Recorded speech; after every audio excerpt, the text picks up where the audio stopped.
Cracker Barrel recently unveiled their new logo, and people don't like it.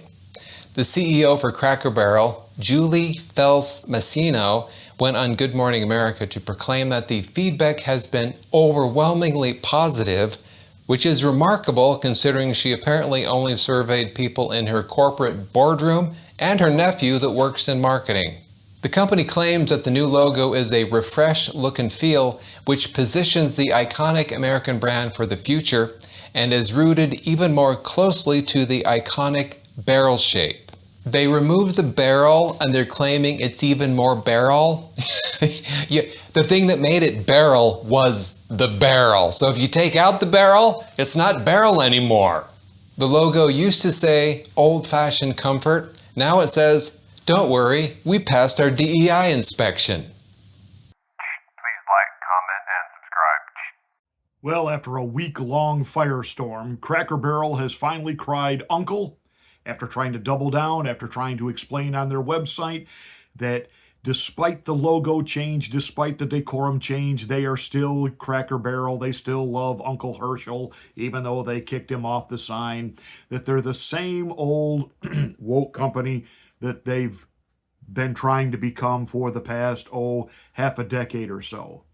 Nobody was buying it. The backlash only grew, and now they have relented, and the new logo is gone, and the old logo is back. But that's not enough.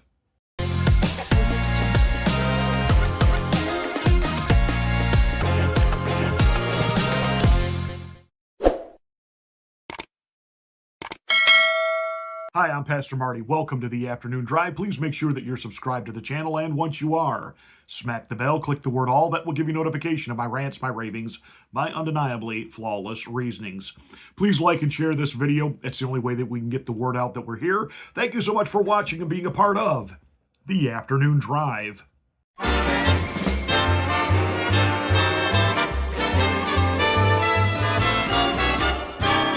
Hey, Cracker Barrel board. Who thought this little giggling sniveltwit would make a great CEO? Cracker Barrel needs to feel like the Cracker Barrel for today and for tomorrow. Alrighty then. $7 million. You heard me right. $7 million a year they pay her. They pay her $7 million a year as she sits there and giggles like a 12-year-old girl, insisting that everybody loves what we're doing. And now, a week later, they're having to go back to the old logo. And they better stick with the old decorum. But there's a lot more going on here. Has Cracker Barrel lost revenue and customer base in the past several months, even year, where they took a hit this year financially? Yes. That has nothing to do with the logo or the decorum in the restaurant. Has a lot to do with some of your locations are very poorly managed, they're very poorly staffed, and the food just isn't all that great there.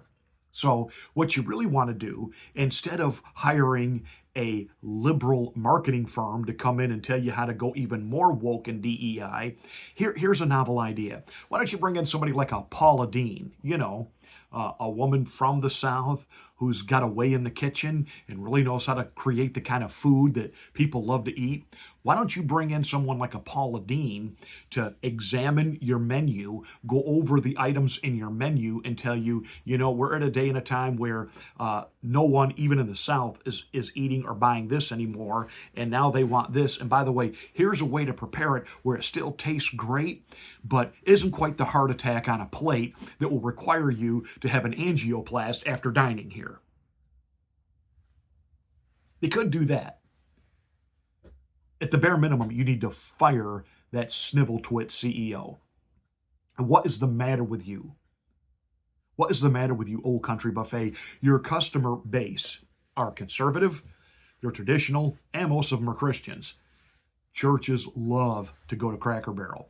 If they're out on an outing somewhere, they love to go to Cracker Barrel. That's why you sell Gaither and Southern Gospel CDs in your general store. So what do? You turn the direction of your company over to people who are totally alienated to all of that? Are you kidding me? And again, this individual as the CEO, would she actually be a customer if she wasn't receiving $7 million a year from you? I think you already know the answer to that.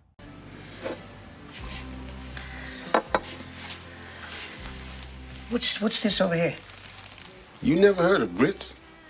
Sure, I heard of grits. I just actually never seen a grit before.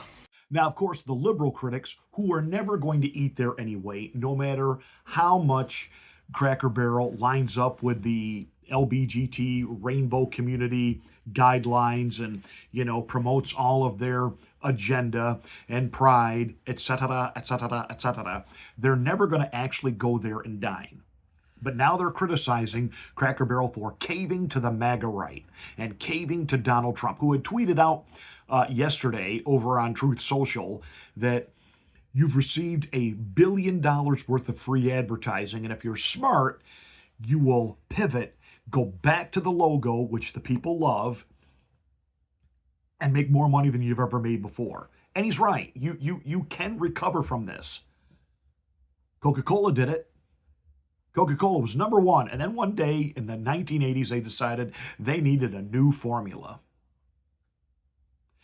They needed a new formula because they were worried they were going to lose the younger people to Pepsi. But once they changed the formula, they admitted Pepsi had a good product. And it all flipped. They had to admit their mistake. They had to abandon New Coke. I remember when it was New Coke and then it was Coke Classic. And then eventually Coke Classic only. And now it's just Coca-Cola again.